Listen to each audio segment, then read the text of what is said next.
Hello, this is Werewolf the podcast. I'm Will and this is episode 7.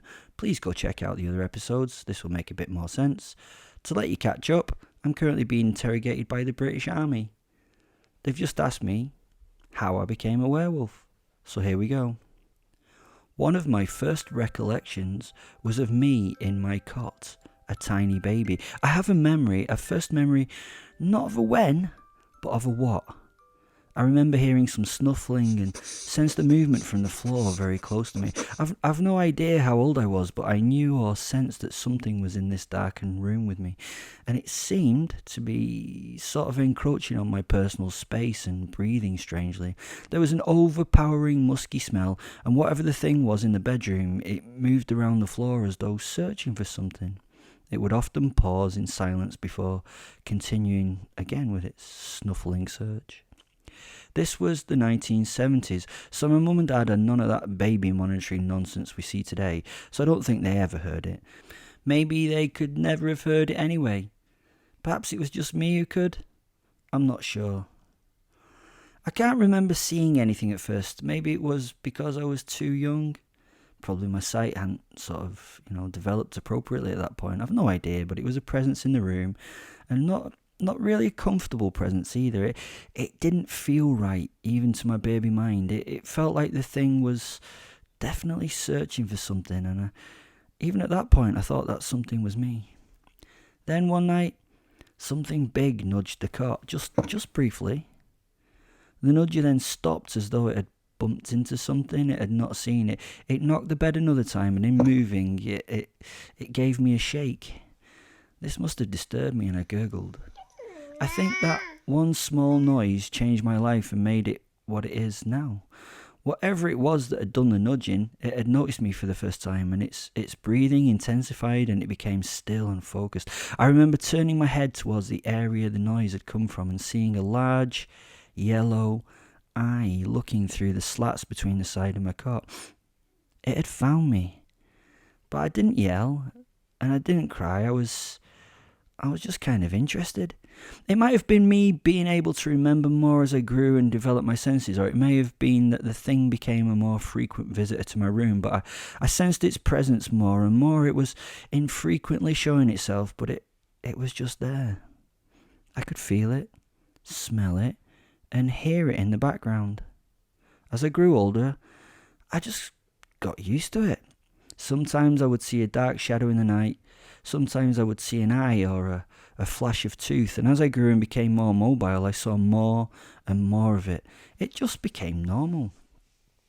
And then one night, it happened. I don't know why this night was chosen, but I remember it clearly.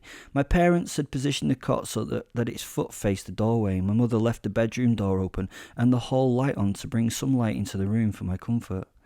The shadows that presented themselves at the door at night were the reassuring shapes of my parents as they checked on me or came to suit my needs, be that, food or changing my nappy.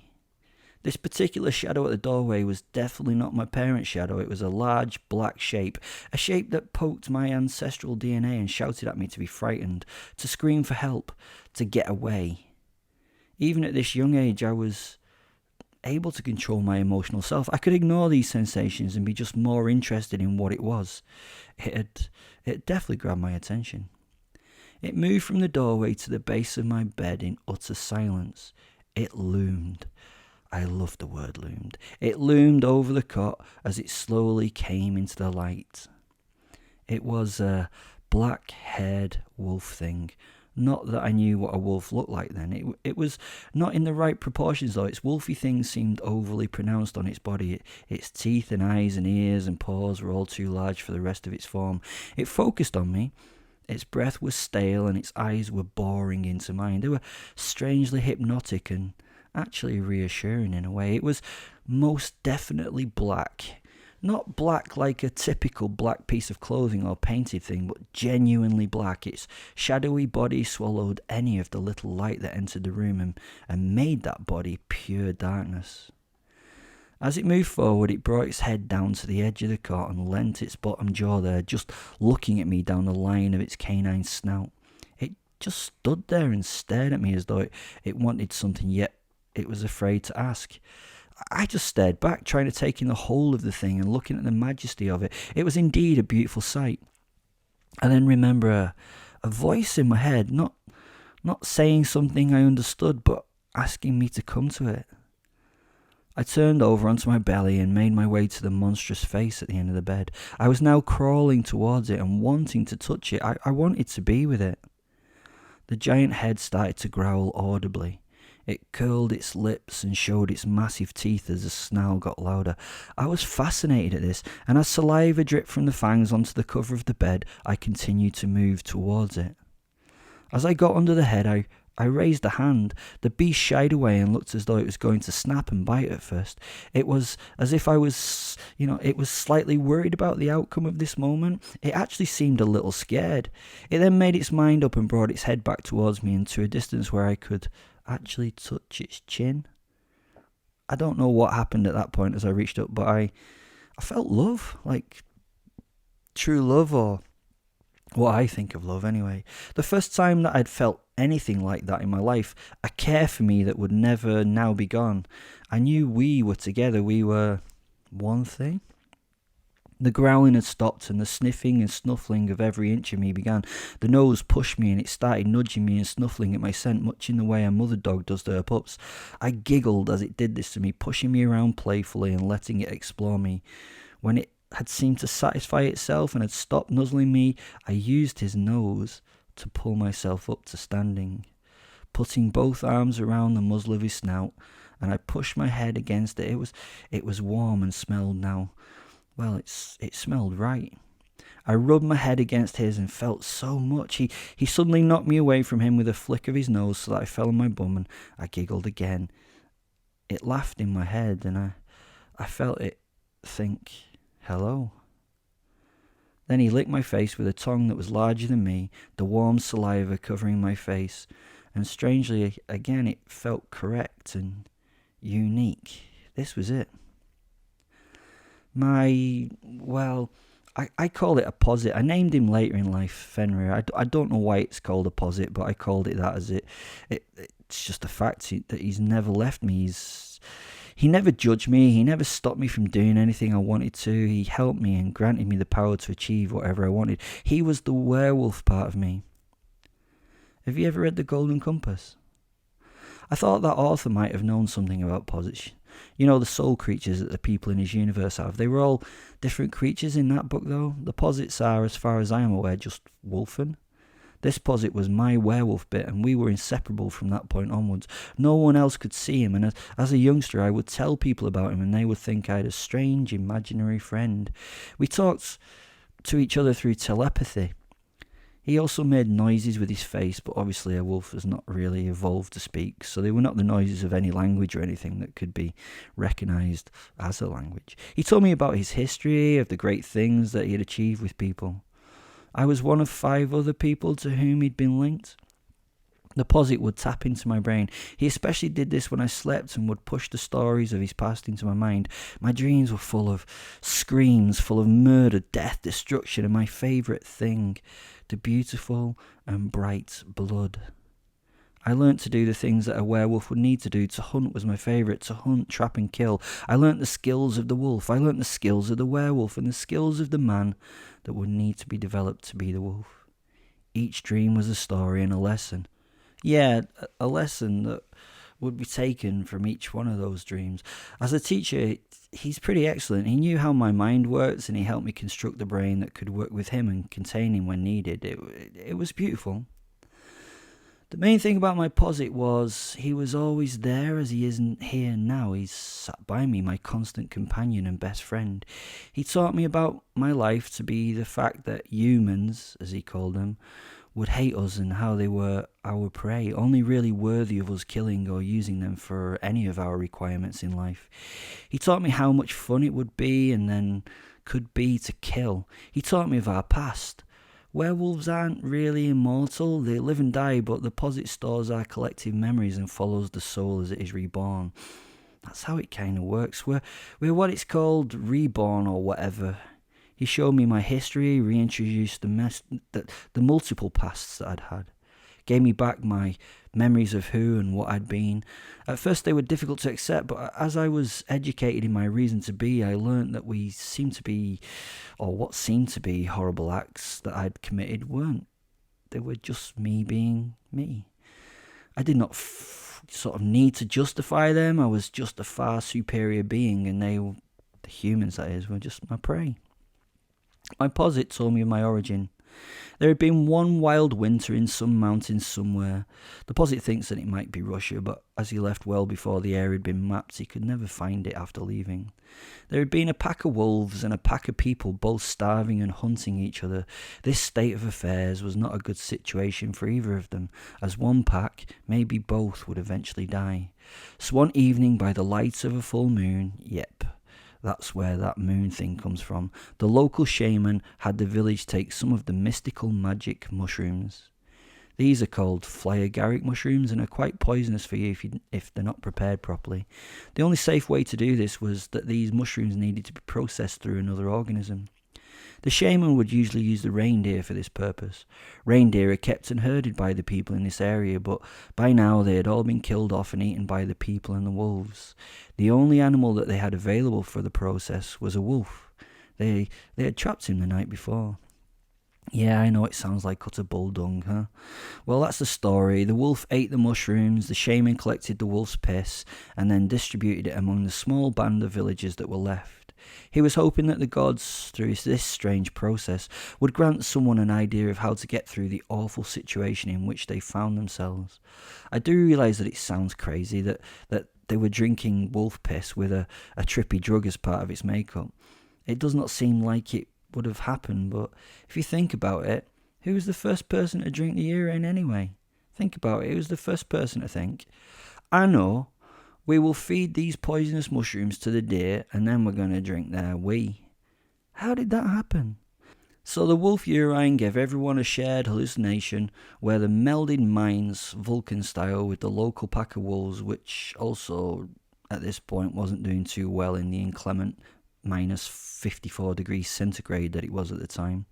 The humans during the shared trip came to some deal where the wolves would give their spirits to the people, and having done so, both packs could survive the winter in a new strange combination. So by some shaman magic thing, the wolves released their posits so that they could combine with the humans and became a joint force for their survival. The deal always seemed a bit one-sided to me. The wolves were sacrificed in a very bloody, shamanic, proper religious rite. The creature's spirits chose a human host from the humans on that day. The human the wolf's soul chose would eat the heart of the wolf that chose them. They ate it raw too. That's proper doing magical things, eating it raw, as humans find raw meat difficult to swallow, literally. Then there was a big feast, mostly of wolf, with a side order of wolf and wolf to follow. They may have had a cheese board at the end. Who knows?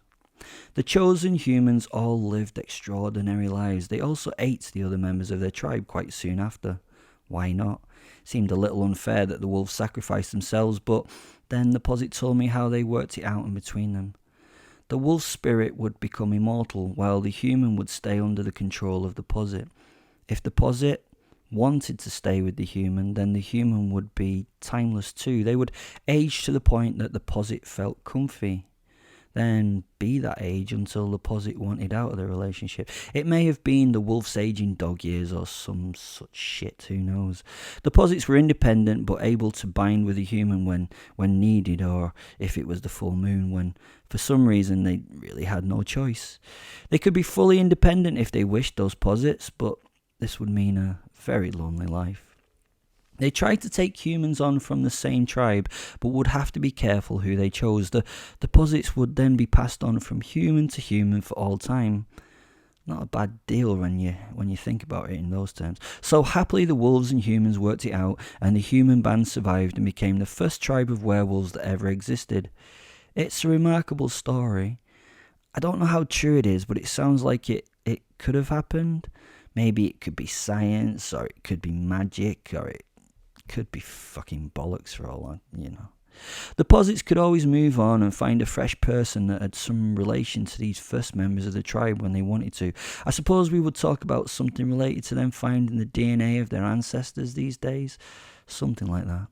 The posit would also find the best human mind that would match their own. This would mean that the relationship would be more likely to be successful. Once bound to a human, the posit could leave them if they wanted to, so they would often bounce around from person to person until they found a particular individual they liked, and someone who could actually mentally deal with the idea that they'd just been linked to a spirit wolf. As you can probably guess, not many people can deal with that.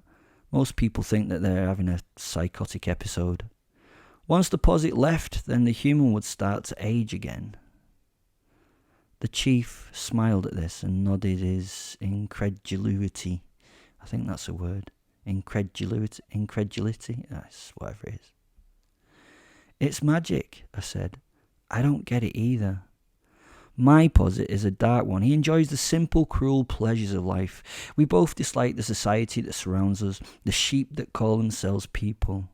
I wish I'd thought of the term sheeple. I know it's overused at the moment, but that was a guy named W.R. Anderson in 1945 where he wrote, "The simple truth is that you can get away with anything in government.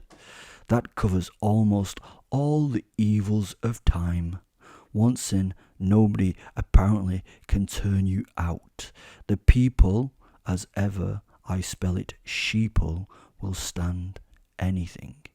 People are docile, compliant, or easily influenced people likened to sheep." He had found a matching mind in me and my posit, a superior intellect, he told me. He was my father figure and my guardian as I grew. He taught me about the truth of life and how to be. Just be. Not consider anything else. As a baby, he held me back, not allowing transformations, only sharing stories of his youth to my quiet mind. He told me of his past, and I had the constant reassurance of his present. He was there always, and I never cried as a child. It became a worry to my human parents. His name is Fenrir. I call him the posit. He is a wolf soul. That is the story of our get-together. "Okay, Will, that's some story that you've there," the chief paused. "How many people do you think you've actually killed?" asked the grizzled old warrior. I could see and sense that he was not really enjoying this journey into my mind. He was uncomfortable and angry at me and my life choices. I could work on that. I could work on that aspect of his nature. I could see if I could poke the bear with a stick to make it lose its cool. "I've no idea how many I've killed," I said with a shrug and a smile. "I don't really bother counting. They die so easy and in such numbers," I replied. The old man sniffed, and I could sense the emotion in him change as he went from calm to wanting to hurt me. This was fun. I was able to do this to him while locked away. "Okay, Will, you've no idea how many you've killed. Well, when was your first kill?" he asked. "What do you mean, like humans or anything?" I said. "You know what I bloody mean. I bloody mean humans, you." Oh, the anger and the frustration were building in this man. "Okay," I replied as I looked up at the ceiling and put an index finger on my chin, as though deep in thought. I paused for some time and then needed some clarification. "Do you include your young?" He leant forward and with a tinge of curiosity, he said, "Yes, Will. Killing kids is included." "Oh, I didn't know if they were worth inclusion. I mean, they're really too easy to kill, are they not?" "Well then," I paused, hoping he would give me his name. He didn't. "Well then, I will give you the story of my first kill." And that's the next episode, guys. Thanks for listening. Love you.